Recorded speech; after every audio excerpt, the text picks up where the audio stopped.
ಸ್ವಾಭಿಮಾನಿ ಒಕ್ಕೂಟಗಳಿಂದ ಜನಕಲ್ಯಾಣ ಸಮಾವೇಶ. ಬೆಂಗಳೂರಿನಲ್ಲಿ ಗೃಹ ಸಚಿವ ಡಾಕ್ಟರ್ ಜಿ ಪರಮೇಶ್ವರ ಹೇಳಿಕೆಯನ್ನು ಕೊಟ್ಟಿದ್ದಾರೆ.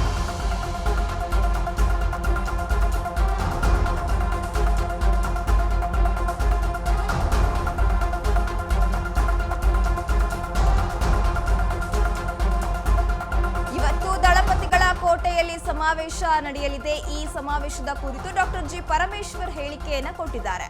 ರಾಜಕೀಯವಾಗಿ ಉತ್ತರ ಕೊಡಲು ಸಮಾವೇಶವನ್ನ ಮಾಡ್ತಿದ್ದೀವಿ. ವಿಪಕ್ಷ ನಾಯಕರಿಗೆ ರಾಜಕೀಯವಾಗಿ ಉತ್ತರವನ್ನ ಕೊಡಬೇಕು, ಜನರಿಗೆ ಸತ್ಯಾಂಶವನ್ನ ತಿಳಿಸಬೇಕು ಅಂತ ಹೇಳಿ ನಾವು ಸಮಾವೇಶವನ್ನ ಮಾಡ್ತಿದ್ದೀವಿ ಅಂತ ಪರಮೇಶ್ವರ್ ಅವರು ಹೇಳಿಕೆಯನ್ನ ಕೊಟ್ಟಿದ್ದಾರೆ. ಸ್ವಾಭಿಮಾನಿ ಒಕ್ಕೂಟಗಳಿಂದ ಜನಕಲ್ಯಾಣ ಸಮಾವೇಶವನ್ನ ನಡೆಸಲಾಗ್ತಾ ಇದೆ.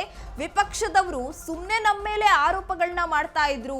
ವಾಲ್ಮೀಕಿ ಹಗರಣ, ಮೂಡಾ ಹಗರಣ ಆಗಿರ್ಬೋದು, ಇನ್ನು ವಕ್ಫ್ ವಿವಾದ, ಇವನ್ನೆಲ್ಲ ಇಟ್ಕೊಂಡು ಜನರ ಗಮನವನ್ನ ಬೇರೆ ಎಡೆ ಸೆಳೆಯೋಕೆ ಟ್ರೈ ಮಾಡಿದ್ರು. ಆದ್ರೆ ಜನಗಳಿಗೆ ನಾವು ಏನು ಅಂತ ತೋರ್ಸೋಕೆ ಈ ಸಮಾವೇಶ ಮಾಡ್ತಿದ್ದೀವಿ ಅಂತ ಹೇಳಿದ್ದಾರೆ. ಒಕ್ಕೂಟದ ಸ್ವಾಭಿಮಾನಿ ಒಕ್ಕೂಟ ಅಂತ ನೋಂದಣಿ ಮಾಡ್ಕೊಂಡಿದ್ದಾರೆ. ಅವರು ಎಲ್ಲರೂ ಸೇರಿ ಅವರು ನಮ್ಮ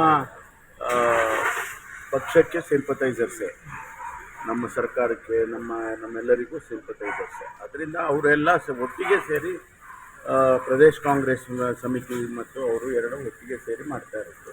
ಇದರಲ್ಲಿ ಯಾವ ಗೊಂದಲ ಇಲ್ಲ. ಸುಮ್ಮನೆ ಗೊಂದಲ ಇವರು ಸೃಷ್ಟಿ ಮಾಡ್ತಾ ಇದ್ದಾರೆ ಬಿಟ್ಟರೆ ಗೊಂದಲ ಯಾವುದೂ ಇಲ್ಲ. ನಾವು ರಾಜ್ಯದ ಜನತೆಗೆ ಚುನಾವಣೆಯ ಸಂದರ್ಭದಲ್ಲಿ ರಾಜಕೀಯವಾಗಿ ನಾವೇನೆಲ್ಲ ಮಾತಾಡಿದ್ದೇವೆ ಅದನ್ನೆಲ್ಲ ಅವರಿಗೆ ಜನಗಳಿಗೆ ಹೇಳಬೇಕಲ್ಲ. ಸರ್ಕಾರದ ಕಾರ್ಯಕ್ರಮದಲ್ಲಿ ಅನೇಕ ವಿಷಯಗಳನ್ನು ನಾವು ಹೇಳೋಕ್ಕಾಗೋದಿಲ್ಲ. ರಾಜಕೀಯದ ವಿಚಾರಗಳನ್ನು ನಾವು ಪ್ರಸ್ತಾಪ ಮಾಡೋದಕ್ಕೂ ಕೂಡ ಆಗಲ್ಲ. ಅದಕ್ಕಾಗಿ ಇವತ್ತು ಈ ಸಮಾವೇಶದಲ್ಲಿ ಅನೇಕ ರಾಜಕೀಯ ವಿಚಾರಗಳನ್ನು ಕೂಡ ನಾವು ಪ್ರಸ್ತಾಪ ಮಾಡ್ತೇವೆ. ಜನಗಳಿಗೆ ಗೊತ್ತಾಗಬೇಕು, ಸತ್ಯಾಂಶಗಳು ಗೊತ್ತಾಗಬೇಕು. ಅನೇಕ ವಿಚಾರದಲ್ಲಿ ವಿರೋಧ ಪಕ್ಷದವರು ಮಾಡ್ತಕ್ಕಂಥ ಆಪಾದನೆಗಳನ್ನು ನಾವು ಅಫಿಷಿಯಲ್ ಆಗಿ, ಅಂದರೆ ಸರ್ಕಾರವಾಗಿ ಉತ್ತರ ಕೊಡೋದೇ ಬೇರೆ, ಆದರೆ ರಾಜಕೀಯವಾಗಿ ಉತ್ತರನೂ ಕೊಡಬೇಕಲ್ಲ ಅವ್ರಿಗೆ. ಸಿದ್ದರಾಮಯ್ಯ ಟೀಕೆ ಶಕ್ತಿ ಪ್ರದರ್ಶನ ಅದೇನು ಆ ಥರ ಏನು, ಇದು ಕಾಂಗ್ರೆಸ್ ಪಕ್ಷದ ಸಮಾವೇಶ ಆಗಿರೋದ್ರಿಂದ. Ashwavega English News coming soon. Your channel, your voice, your trust.